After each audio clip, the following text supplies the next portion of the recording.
Assalamualaikum warahmatullahi wabarakatuh.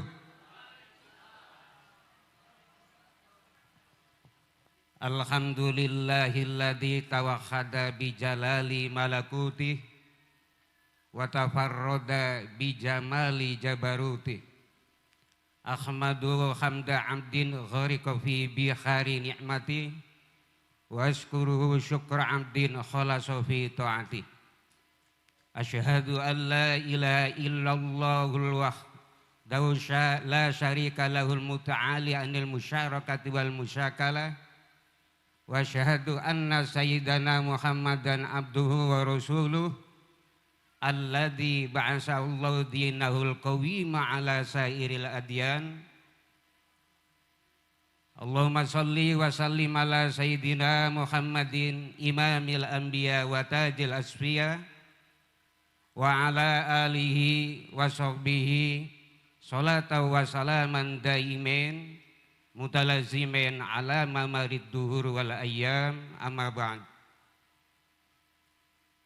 Jinabil kiram jami'il ulama wal umara wabil khusus akhina Kiai Haji Ade Fatahillah Khatib Surya PWNU Jawa Barat, keluarga besar Kang Rahmat Hidayat Jati MIP yang saya hormati, keluarga besar Teh Lia dari Cianjur juga yang saya hormati, pengurus DPC, PAC, dan para tamu undangan yang saya hormati, Ketua Nahdlatul Ulama yang dihadiri oleh Kang Anwar Hilmi, Bapak Kepala Desa, sahabat saya, Kiai Aang Umar Hasan, alhamdulillah bisa hadir di tengah-tengah kita. Bapak Ibu hadirin sekalian yang saya hormati. Tadi disampaikan oleh Muqasimul Waqt atau Sahibul Barnamis mengatur acara, saya sebagai untuk menyampaikan amanat dari Ketua Dewan Syuro. Amanat apa yang harus saya sampaikan ini? Menurut saya jangan terlalu banyak amanat, nanti berat bebannya. Ya kan? Langit ketika disuguhi amanat nggak mau, bumi juga nggak mau. Memang potongan sampean yang mauan ini, manusia. Tapi nggak mau melaksanakan. Sebelum kita menyampaikan amanat, pengalaman saya sampaikan, mudah-mudahan pengalaman ini atau sejarah ini sebagai magnet untuk hati kalian agar betul-betul berusaha dan berdoa bisa mengunjungi Baitullah dan ziarah di makam Nabi kita Muhammad Sallallahu Alaihi Wasallam. Ibadah haji itu adalah satu ibadah yang sangat unik, butuh biaya. Sekarang biayanya berapa Kiai? 45 juta ya? Sekitar gitulah. Tahun-tahun kemarin sebelum pandemi itu paling 375, 34 ya. Dan ada uang yang dikembalikan lagi sebagai uang living cost. Sekarang biaya umroh juga mahal. Nggak tahu ini pandemi itu adalah bisa merubah segala-galanya. Padahal barangnya kecil. Butuh biaya satu. Oleh karena yang nggak punya biaya, ya sementara harus banyak berdoa dulu. Yang kedua, butuh waktu. Yang ketiga, butuh tempat. Waktunya dijelaskan mulai bulan Syawal, bulan Dzulqa'dah, dan akhir nahar ya dari bulan Dzulhijjah. Tidak semuanya bulan bisa untuk melaksanakan ibadah haji. Jadi jangan sampai mengambil mazhab yang lain. Jadi melakukan ibadah haji nanti aja di bulan Maulud misalnya, yang nggak bisa. Beda dengan ibadah-ibadah yang lain, kapan saja bisa dijalankan. Baik bulan Syawal, bulan haji, bulan Muharram, bulan Maulud, bulan Rajab boleh. Tapi untuk ibadah haji waktunya ditentukan. Oleh karena disebut ada mikot, ya, ada mikot zamani. Kemudian tempatnya juga ditentukan. Nggak boleh sampean haji di India misalnya, ataupun di mana di Amerika, di Singapura, nggak bisa, ya. Tempatnya ditentukan. Dan di situ adalah ada tanah haram. Kenapa Allah Subhanahu wa taala memilih daerah yang akan dijadikan sebagai pusat, ya, pusat ibadah seluruh umat manusia di dunia yang beragama Islam adanya di Mekah. Ternyata Mekah ini adalah, menurut kitab, adalah wastud dunya, tengahnya dunia, titik koordinat dunia itu adalah Masjidil Haram. Oleh karena di situ, ya. Dan di situ kelebihannya ada tanah haram, tanah yang mulia, tanah yang apabila umat Islam menjalankan 1 rakaat sunnah, ya, pahalanya sama dengan kita menjalankan di sini 100.000 rakaat. Sampean pernah sholat di sini 100.000 rakaat dalam satu malam? Gak pernah kan? Oleh karena kalau kita kaitkan dengan biaya yang kita keluarkan untuk menunaikan ibadah haji, gak ada apa-apanya. Jadi sampean di sini melakukan sholat 100.000 rakaat, di sana 1 rakaat sama pahalanya. Di sini membaca sholawat 100.000 sholawat, di sana cukup membaca 1 kali Sallallahu alaihi Muhammad, sama pahalanya. Oleh karena Kang Rahman jangan mengatakan mahal harganya, ya, murah haji bagi orang yang punya uang. Dan kita harus tahu mana sih tanah haram, kok ada tanah halal, ada tanah haram. Ka'bah itu diturunkan bebarengan dengan turunnya Nabi Adam. Yang pertama yang membuat bangunan Ka'bah yang lebarnya 8 meter, kemudian tingginya 8 meter, ya, yang pondasinya ada 4 pojokan, kemudian yang di tengah-tengah 1, ya. Itu pertama yang bikin malaikat. Setelah dibikin, Nabi Adam diperintah untuk tawaf. Akhirnya Nabi Adam tanya kepada Allah, di mana saya tempat tawafnya? Di situ, di Ka'bah. Sepanjang sejarah kalau kita melihat dalam Sajaratul Makkah, itu 12 kali dibongkar itu Ka'bah yang segi 4-nya. Pertama yang bangun malaikat, habis. Dibangun lagi oleh Nabi Adam, habis lagi, termakan oleh waktu. Kemudian Nabi Ibrahim bangun lagi, habis lagi. Nah, ketika Nabi Ibrahim agak permanen nih, agak mulai paham, yaitu adalah pondasinya diambilkan dari 5 gunung. Gunung Hira, Gunung Libanon, Gunung Tur, kemudian Gunung Sabir, dan Gunung Khair.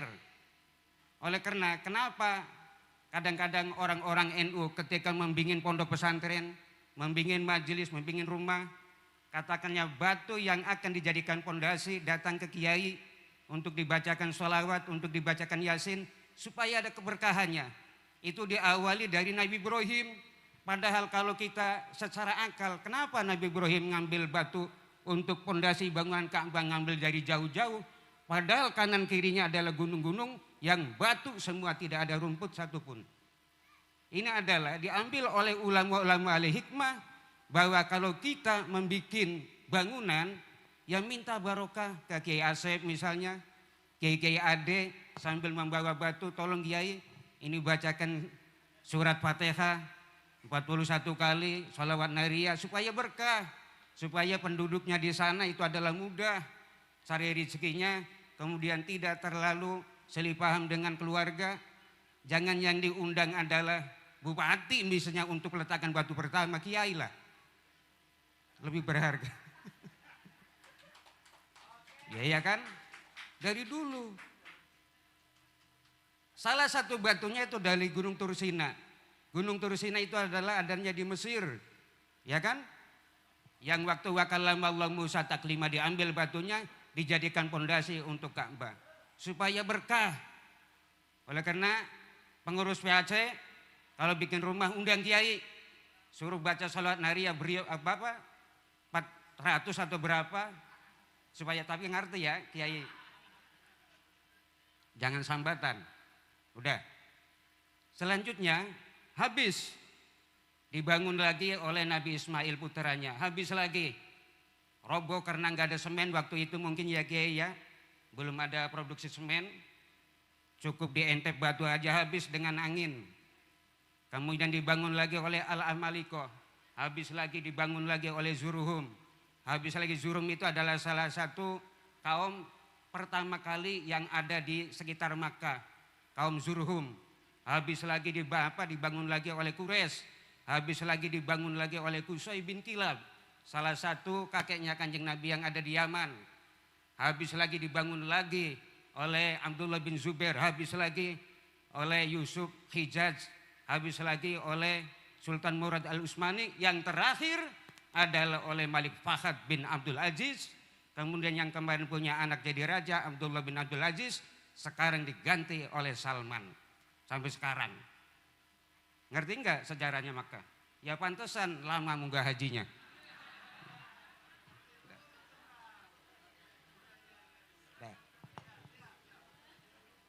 Kemudian Nabi Ibrahim adalah tidak ngerti mana batas-batas tanah haram. Akhirnya Allah ngutus malaikat Jibril turun segera ke bumi. Tunjukkan kepada Ibrahim batas-batas tanah haram. Dikasih patok supaya jangan diembet oleh tetangga. Istilah kalau kita punya sawah. Ya kan? Nah dari dulu kalau memang patok itu sudah ada dari sananya. Supaya jangan diaku oleh tetangga. Dikasih batas. Akhirnya ditandai, ditunjukkan nih batas-batasnya tanah haram terus. Jadi ke timur 22 kilo batasnya sampai Arafah. Ke barat batasan sampai Hudaybiyah 22 kilo. Ke selatan adalah 16 kilo. 16 kilo batasnya itu adalah Aikisiyah. Kemudian ke utara batasnya 13 kilo yaitu ke apa Kiai? Wadi Nakhlah.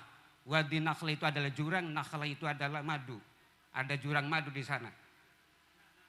Nah, itu batas-batas tanah haram. Nah, penduduk Mekah kalau mau melaksanakan umrah atau haji harus keluar dari situ. Ikhramnya itu adalah yang terdekat kalau dari Masjidil Haram adalah Tanaim, di situ ada Masjid Siti Aisyah, istrinya Kanjeng Nabi. Itu ada batas-batasnya, tidak sembarang. Jadi saya pernah mukim di Mekah 4 tahun, kalau kita melakukan umrah setiap malam Jumat saya umrah, ya harus keluar, harus pakaian ikhram, yaitu dari Masjid Siti Aisyah, harus keluar dari sana. Udah. Seterusnya Kang Rahmat, jangan kita banyak istirahat di sana ya. Kita gunakan betul-betul agar supaya jadi haji mabrur. Sebab udah dipastikan kalau kita jadi haji mabrur, surga nanti di sana. Dan tidak diragukan lagi. Apa haji mabrur itu? Kalau dalam kitab kuning, huwa al-mustawfa lil arkan wasurut alladhi lam yukhallidhu dambum minal ikhram ila tahallul. Itu definisi daripada haji mabrur. Paham? Paham PAC? Yang dinamakan haji mabrur adalah haji yang memenuhi syarat dan rukunnya. Tentunya syarat dan rukun yang ditetapkan oleh fikih. Alladzi lam yukhallidhu dambun minal ikhram ila tahallul adalah yang tidak dibarengi dengan perbuatan dosa mulai daripada pakai pakaian ikhram sampai tahallul, sampai gunting rambut. Oleh karena itu Aceh kalau ingin paham bab haji ke saya lah. Ada nafar awal, ada nafar sani, ada tahallul awal, tahallul sani, ada haji tamattu, ada haji ifrod, macam-macam. Ada haji kiron, haji ifrod apa, haji kiron apa, haji tamattu apa, nafar awal apa, nafar sani apa. Oleh karena di sini pentingnya ilmu. Ya. Yang saya 4 tahun di sana ngurusi jamaah haji, sampai doa-doa tawaf Kiai hafal seperti doa orang sholat. Doa pertama, doa kedua sampai doa ketujuh, sa'i sa'i pertama minal sofa ilal marwah, minal marwah ila sofa, terus bolak-balik 7 kali. Karena biasa, ya seperti kita melakukan sholat tanpa baca tek. Gitu ya. Oleh karena di sini, oleh karena ya ilmu itu juga penting agar supaya kita betul-betul jadi haji yang mabrur. Yang terakhir, amanat kepada para PAC semuanya, pengurus Partai Kebangkitan Bangsa, ketika Kang Rahmat Hidayat Jati, tolong doakan. Pertama, mudah-mudahan selalu diberi kesehatan, bisa menjaga dirinya sendiri, dan bisa ngatur jamaah yang sesuai dengan amanat pemerintah, kan gitu ya, sebagai tugas. Kemudian doakan Telia dan keluarga yang di rumah, mudah-mudahan selalu diberi kesehatan dan keselamatan, dan cepat dipanggil oleh Allah, wa'adzin finnasi bil haji ya'tuka rijalan wa ala kulli dhamiri ya'tina min kulli fajin amik. Mudah-mudahan masuk dalam ayat ini terundang semua oleh malaikat, oleh Nabiullah Ibrahim alaihissalam, sehingga bisa melakukan ibadah haji. Kemudian ingat ya, setiap hari kelahirannya Kang Rahmat, bacakan Fatihah, dikirimkan ke beliau agar supaya selalu diberi kesehatan, dan itu sangat membantu sebab doa itu adalah benar-benar mustajab ya. Terus yang setiap malam minggu di sini ada bacaan Yasin, saya minta jangan berhenti terus ya. Kemudian kalau bisa nanti ketika waktunya tanggal 8 Kiai ya, kalau ibadah haji mulai sibuk, butuh tenaga, butuh pikiran, adalah tanggal 8, tanggal 9, tanggal 10, 11, 12, dan 13. 5 hari. Kalau bisa full ya baca Yasin, kalau nggak bisa ke sini di rumah masing-masing, agar supaya ketua kita Kang Rahmat diberi dan selalu mendapat maunah dari Allah Subhanahu wa taala. Mungkin hanya itu, kurang dan lebihnya mohon maaf. Wallahu muwaffiq ila aqwamit thoriq. Wassalamualaikum warahmatullahi wabarakatuh.